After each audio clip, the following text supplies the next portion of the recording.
Drake, congratulations, man. Thank you. It's pretty cool. Yeah, what are you doing at Schwellenbach's house? Does he live in Atlanta?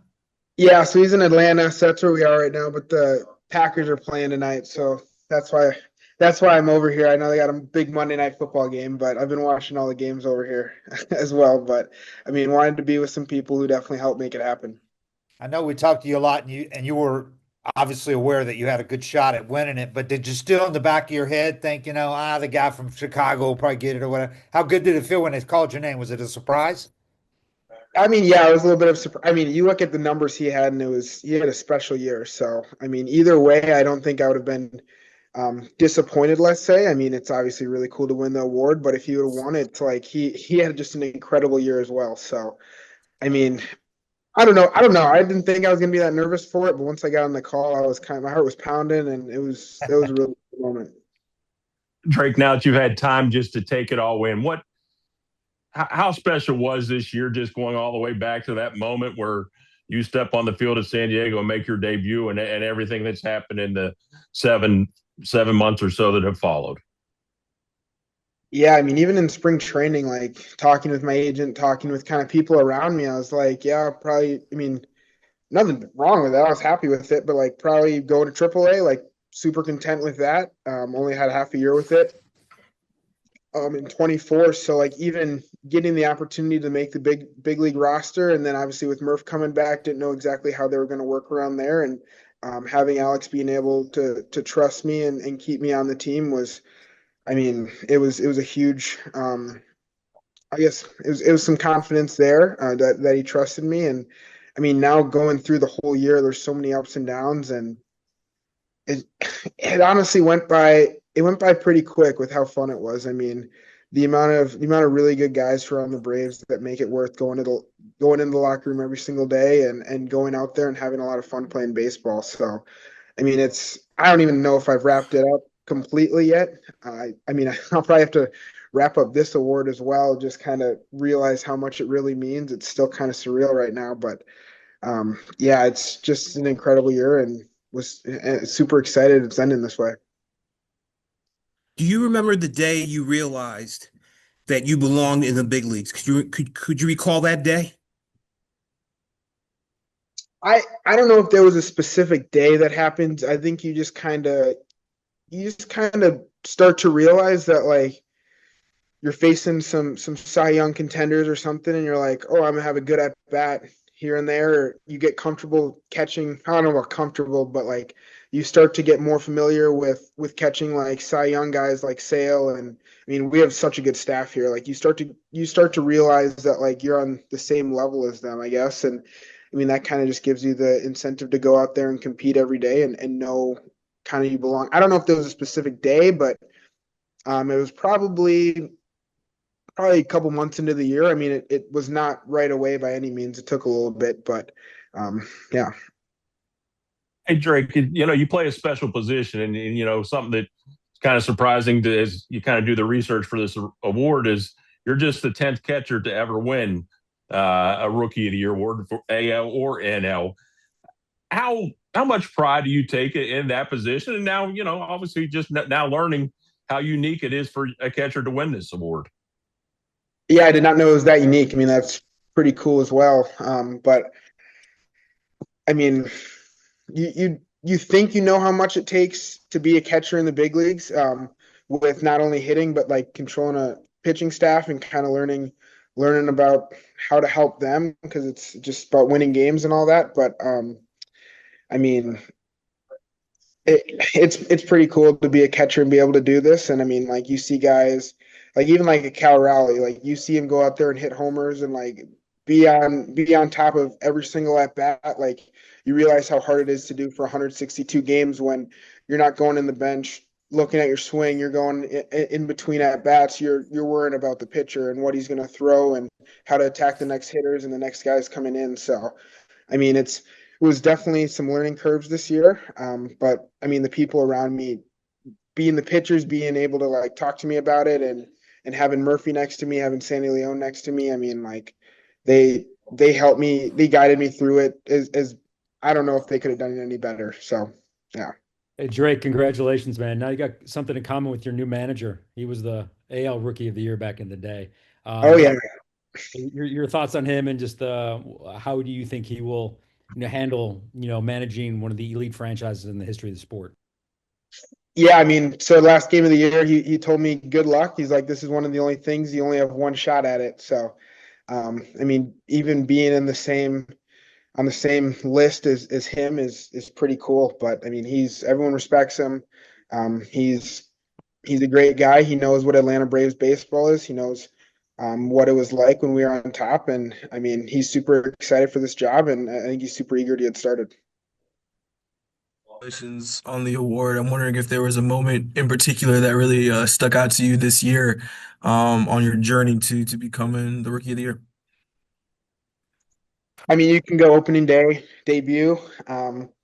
Just the moment that I was like, wow, like I'm really in the big leagues, walking in from the bullpen and looking at that third deck and kind of just realizing like you're out on the field with the people you watch on TV. But kind of going into the year or in the middle of the season, I don't know, you kind of you fall in love with the routine and going in and getting your work done every day and getting the scouting reports done and all of that, and you just kind of go game by game. And I don't know if there was necessarily a specific time where it really stuck out, but I mean, obviously, I don't remember what month, May, I think I got the rookie of the month. So I mean, that kind of was like, oh, like I have a chance to do this. But it's about just not putting too much pressure on yourself and just still taking it day by day. Hey Drake, congratulations again. I'm curious, like you talked about, and I know that the split of time between, what you have to do to be working with the pitching staff on a regular basis and then, trying to be a hitter in the big leagues as well. Were there things you were able to learn from some of the pitchers that you were watching about how big league pitchers think, not just the sequencing of what you're trying to do to get opponents out, but also things that could just kind of help you, I guess, maybe get up to speed at the major league level by being able to kind of get inside their heads and think along with them? Are you kind of saying like at the plate? Yeah, Like, like what lessons could you kind of learn or what things could you learn by being able to work with some great big league pitchers as well to kind of bring yourself along as a big league hitter, a young big league hitter? yeah, I think some of it, I think the game has changed a little bit, where pitchers are throwing their best stuff, even if it might be the batter's best stuff. So some of that guy, like when someone's throwing 60% of a pitch, like you got to pick and choose times to just kind of sell out and be like, hey, his slider's his best pitch. Like, I'm not going to get beat by it. I mean, sometimes you do, obviously, but it's baseball. But just kind of realizing like what their best pitch is, and they're going to try to beat you with it. So being ready for that and putting your best swing on it. So I think that's kind of the biggest thing. Like, yeah, I mean, they got really good pitches, so it's tough to do it all the time, but just kind of figuring out kind of in certain situations, especially with two strikes, a lot of guys go to similar pitches that have the most swing and miss and a lot of analytics there. So learning what those are before the game and then kind of maybe not sitting on those pitches, but being prepared for them when you're in the box. Drake, you mentioned. Go ahead. Go ahead. Uh, you win Rookie of the Year. What are some of the goals that you have to build off this season and going into next season? Yeah, I mean, I don't necessarily have like huge goals. I think it's just kind of going into the weight room every single day and trying to get that 1% better. Not trying to look too far into the future with anything, and just get bigger, stronger, faster. Try to help the swing out a little bit. But I think the goal still is to take every game one game at a time, and not try to be like, oh, I want to win this award or I want to do this, because in baseball, if you start pressing it, it seems like it never goes your way. Balls stop falling. You start lining out, like start striking out, putting too much pressure on yourself. I think the biggest goal is just keep on going out there and just having fun with the game and enjoying being out there, being in the clubhouse with everyone, and just kind of remember how cool it is that you get to play in the big leagues every single day. Drake, you mentioned Sandy and Sean. Obviously, you had relationship with them before this year, and yes, you knew Chris Sale. But one thing that really stood out there in spring training, and then obviously the opening day experience, was here's a reigning Cy Young Award winner, a guy who doesn't shake, catchers. It's a daunting task, but all he ever did was praise you from first time we started talking in spring training. What kind of confidence did he give you? And you can talk about others too, but that one's the one that kind of just stood out to me. Just what did he mean to everything that you experienced over the last few months? Was that Sale or Murph, you said?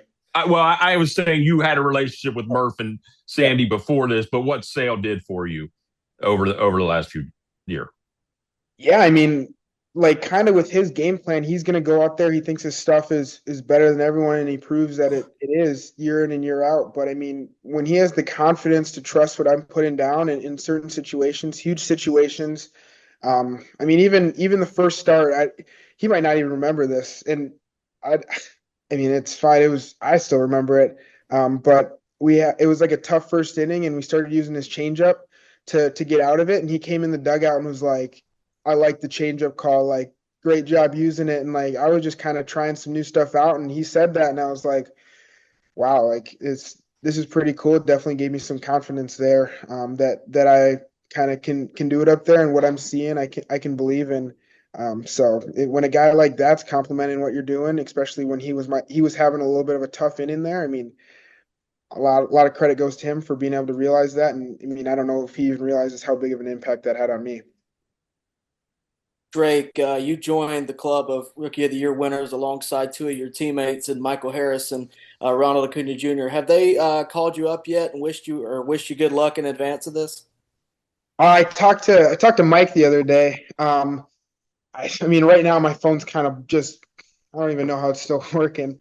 But I mean, yeah, I got to talk to them about it, and they're just like, good luck. It's a super cool award to win. And I mean, Mike was always pulling for me. He'd let me know that at the end of the year. But I mean, you see how talented they are, and then being in the same realm of them is it's cool. I mean, I think I'm gonna look back on it and be like, wow, this is really special. Drake, you mentioned Sean Murphy and Sandy Leon. What did you learn from them, from each one of them?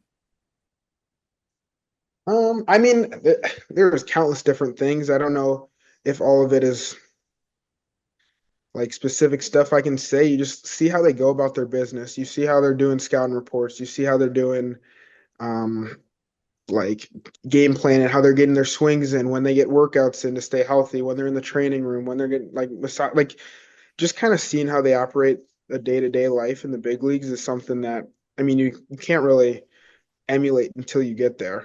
So seeing them do it, and they've had so much success in the big leagues, they're good guys to follow. But whenever I've had a question, they've answered it for me. And they've gone out of their way to answer questions for me and help me with certain things. And if they see anything, help me. But I mean, it's been a lot. I don't know if there's a specific thing that stands out most, but like they've been a huge help throughout. All right. Anything else for Drake? All righty, man. Big congrats. Right. Congrats. Congratulations. Man. Hey guys, Wanted to excuse say- me. Yeah, you're good. Yeah, we'll do one Sorry, more. sorry. So, here, Yeah, go ahead. yeah. Sorry, Drake. Congratulations first and foremost.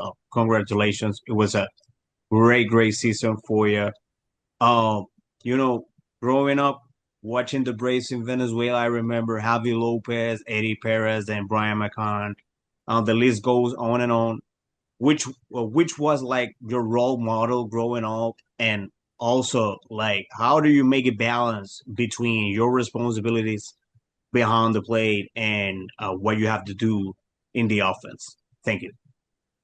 Yeah, I mean, kind of growing up, I was a Brewers fan, so I got some like Jonathan Lucroy and Martin Maldonado back there.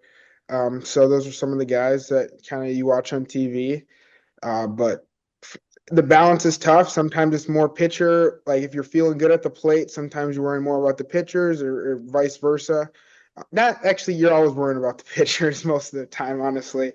I mean, defense wins games, and I mean they go out there, they're doing everything they can to go out there and succeed, and you don't want to be behind them in any way. So a lot of the stuff goes defensively, and then I mean, it's a tough balance. It's honestly like probably mostly pitching stuff and then go out there and hit. It honestly helps me being able to just kind of clear my head in between at bats and stuff, focused on something else rather than like little things in my swing that I might be overthinking when I go back in the box. Thank you, Drake. All righty, we'll end it right there. Thanks, Drake. Congrats again. Thank you.